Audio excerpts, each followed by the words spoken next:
அப்பொழுது ஒரு குருடனை அவரிடத்தில் கொண்டு வந்து அவனை தொடும்படி அவரை வேண்டிக் கொண்டார்கள். அவர் குருடனுடைய கையை பிடித்து அவனை கிராமத்துக்கு வெளியே அழைத்து கொண்டு போய் அவன் கண்களில் உமிழ்ந்து அவன் மேல் கைகளை வைத்து எதையாகிலும் காண்கிறாயா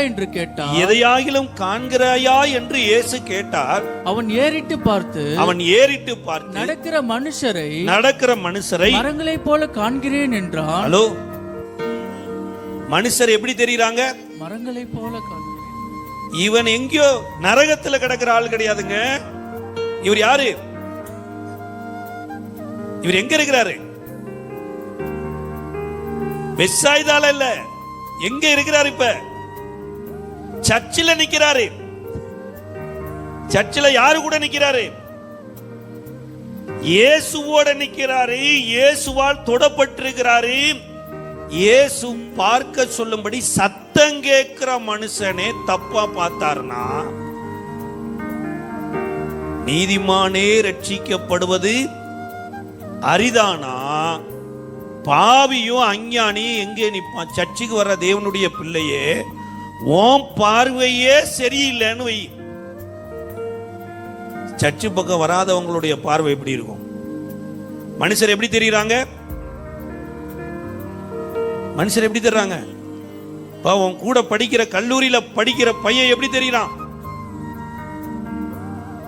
உன் கூட வேலை செய்யற பிள்ளைகள் எப்படி தெரியுறாங்க? சார், அவன் பாவம் செய்யறவன் சார், நரகத்துக்குரியவன் சார். நான் யாரு? நீதிமான். முதல்ல கர்த்தர் என்ன பண்றாருன்னா, இந்த மனிதனை தான் திரும்பவும் இரண்டாம் விசை அவனை தொடரார். சரி, இப்போ ஒரு உதாரணத்துக்கு உங்களுக்கு வீடு ஒரு வச்சிருக்கிறீங்கன்னு வைங்களேன். ஒரு டபுள் பெட்ரூமோட ஒரு வீடு கட்டிட்டீங்க. உங்க வசதிக்கு தகுந்த அப்படி 2 வீலர் வர்ற அளவுக்கு கேட்டு வச்சிருக்கிறீங்க. 2 கொய்யா மரம் நட்டுருக்கீங்க, 2 தென்னை மரம் நட்டுருக்கிறீங்க. இந்த 2 வீலர் வர்றதுக்கு பக்கத்தில் இப்போ தென்னை மரம் கொய்யா மரம் நல்லா கனியெல்லாம் காய்ச்சி வந்திருக்குது. இப்போ கொஞ்சம் வசதி வருது. நீங்கள் நல்லா உண்மையாக இருக்கிறீங்க, வேலையில் உண்மையாக இருக்கிறீங்க, ஆலயத்தில் வருகிற வருமானத்தில் தசமபாகம் கொடுக்குற காணிக்கை கொடுக்கறதுல உண்மையாக இருக்கிறீங்க. உண்மையுள்ள மனுஷன் பரிபூர்ணத்தை நோக்கி டிராவல் பண்றார். கொஞ்சத்தில் உண்மையாக இருந்த அப்படி கொஞ்சம் அநேகமாக மாறுது. இப்படி கன்வெர்ட் ஆகி இப்படி நீங்கள் எப்படி வரீங்க, ஸ்பிரிட் ஆகி வாட்டிருக்கீங்க.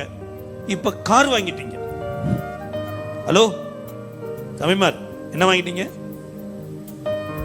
சொல்ல மாட்டீங்க. கார் வாங்கிட்டீங்க. கார் இப்ப 2 வீலர் போற கேட்டுக்குள்ள என்ன பண்ணாது? போகாது. என்ன பண்ணணும்? காம்பவுண்ட பெருசாக்கணும். பெருசாக்கும் போது எது டிஸ்டர்பன்ஸா இருக்குது?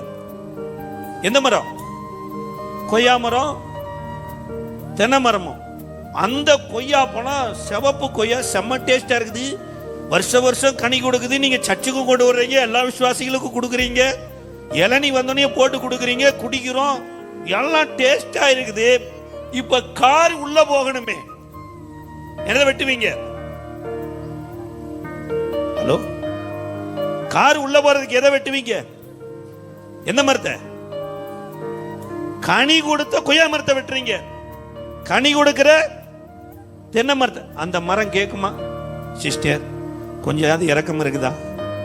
பிரதர், கொஞ்சமாவது மனசாட்சி கொஞ்சம் தொட்டு பாருங்க. நான் உங்களுக்கு கனி கொடுக்காம போயிட்டேனா, ஏன் என்ன வெட்டுறீங்கன்னு கேட்குமா? சில நேரம் பாருங்க, வசதி வரும்போது சர்ச்சை வெட்டிடுவோம் பாருங்க. வசதி வரும்போது பெற்றோரை வெட்டிடுவோம். வசதி வரும்போது நல்லவர்களை வெட்டிடுவோம். கட்டாயம். இதுதான் மனுஷனாவே இல்லாத ஒரு வாழ்க்கை.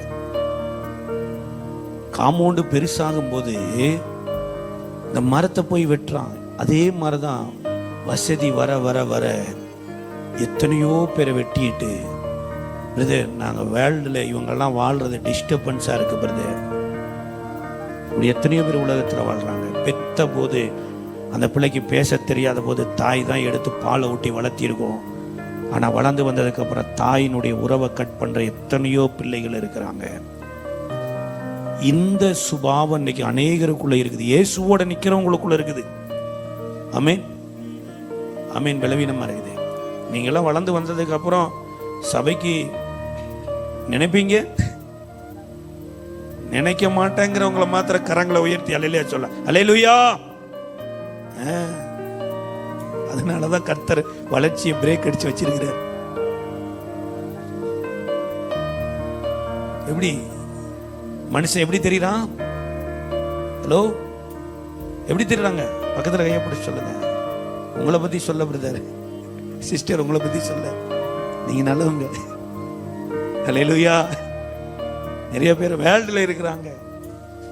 மனிதர் எப்படி தெரியுறாங்க? உங்க அப்பா இன்னைக்கு எப்படி தெரியுறாரு? வில்லனா தெரியுறாரா? உங்க அம்மா வில்லி மாதிரி தெரியுதா? ஆனா தெரிந்து கொள்ளுங்க, இவர்கள் தான் உங்களுக்கு வளருவதற்கு காரணம். ஆண்டவர் திரும்பவும் தொட்டு கேட்கிறாரு. இப்ப என்னத்தை பார்க்கிற? மறுபடியும் வாசிங்க, அதை வாசிங்க. பின்பு அவர் மறுபடியும் அவன் கண்கள் மேல் கைகளை வைத்து அவன் ஏறிட்டு பார்க்கும்படி செய்தார். அப்பொழுது அவன் சொஸ்தமடைந்து யாவரையும் தெளிவாய் கண்டான். எப்படி பார்க்கறான்? எப்படி பார்த்தாருங்க? சபைக்கு வர்ற பிள்ளை இயேசுவை போல பார்க்கிற பிள்ளையா இருக்கணும். ஆமே, தெளிவா பார்க்கணும். இது எங்க அம்மா, இது எங்க அக்கா, இது என் தங்கச்சி. சபைக்குள்ள இயேசுவின் ரத்தத்தினால கழுவப்பட்டு வந்திருக்கிற ஒவ்வொருவரும் இயேசுவினுடைய பிள்ளைகள். ஆமே. சாத்தான் முதல்ல கண்ணுல தான் பிரச்சனை வைப்பான். அதனாலதான் ஆண்டவர் உன்மேல என் கண்ணை வைத்து உனக்கு ஏன் கண்ணை வச்சு ஆலோசனை சொல்றாரு. என் கண் என்னை ஏமாத்திடும். தேவனுடைய கண்கள் ஒரு நாள் என்னை என்ன பண்ணாது? ஏமாற்றாது. இதுதான் தேவனுடைய தரிசனம். இயேசு மனிதனை மனிதனாய் பார் அப்படின்னார். இன்னைக்கு நிறைய உலகம் மதத்தோடு சேர்ந்து பார்க்குது, ஜாதியோட சேர்ந்து பார்க்குது, பணக்காரன்னு பார்க்குது, ஏழைன்னு பார்க்குது. ஆனா இயேசு ஒருவர் தான் படைத்த சிருஷ்டியில மனுஷனாய்த்தான் பார்த்தார். அவர் படைப்புல ஆதாம்ங்கிற பெயர் பாவம் செய்ததுக்கு அப்புறம் தான் வந்துச்சாமா. ஆமென். அல்லேலூயா. ஆதாம்னா என்ன அர்த்தம்? ஆதாம்னா என்ன அர்த்தம்? செந்நிற மண்.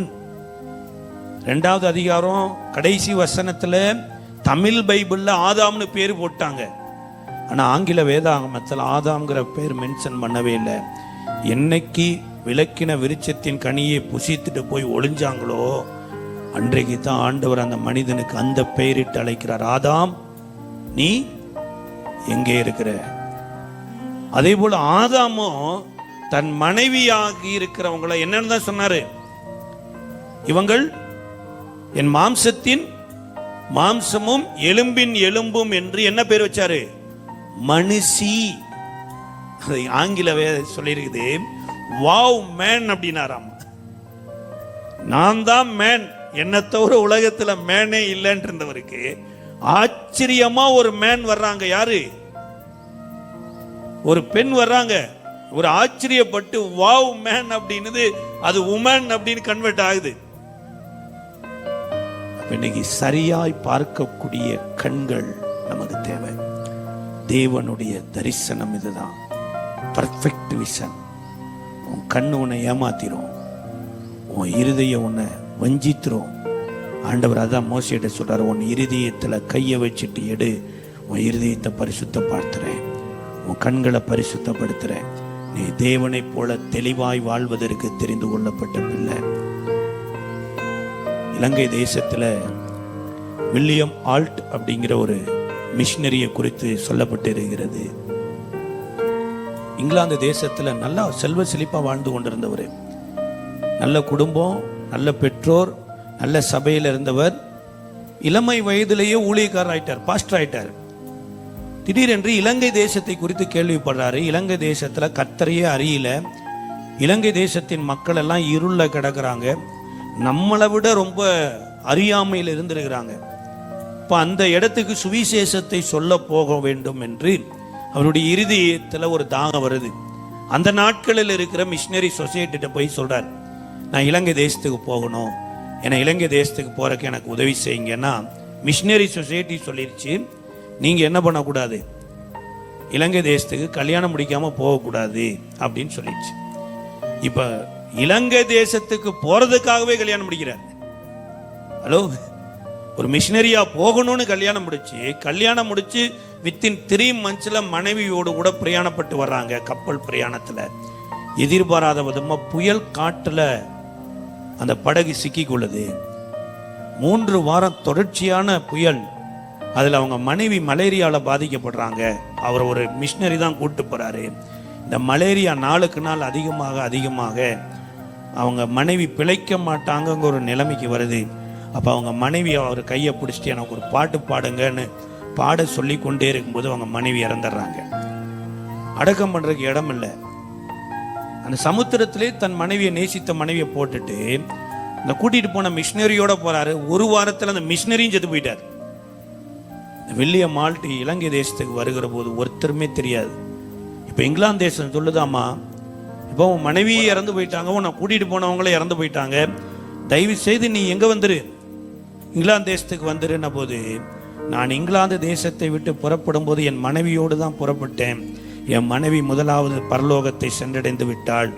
நானும் என் மனைவியை பரலோகத்தில் தான் சந்திக்க போகிறேன். அங்கே தான் நாங்கள் 2 பேரும் மீட் பண்ணுவோம். என் மனைவி இல்லாமல் இங்கிலாந்து தேசத்துக்கு வரமாட்டேன்னு சொல்லிட்டு அவர் வரல. கிட்டத்தட்ட 8 மாதம் தான் இருந்திருக்கிறாரு. 8 மாதத்தில் 6 பள்ளிக்கூடங்களை திறந்து 2 கல்லூரிகளை திறந்து இன்றைக்கு மட்டக்களப்பு என்கின்ற இடத்துல ஒரு மிகப்பெரிய ஒரு அடையாள சின்னமாய் மாறிவிட்டார். அல்லேலூயா. வாழ்க்கைங்கிறது கொஞ்ச நாளாக இருக்கலாம் தம்பி, நிறைய நாளாக இருக்கலாம், ஆனால் அது ஒரு சரித்திரமாக மாறணும்.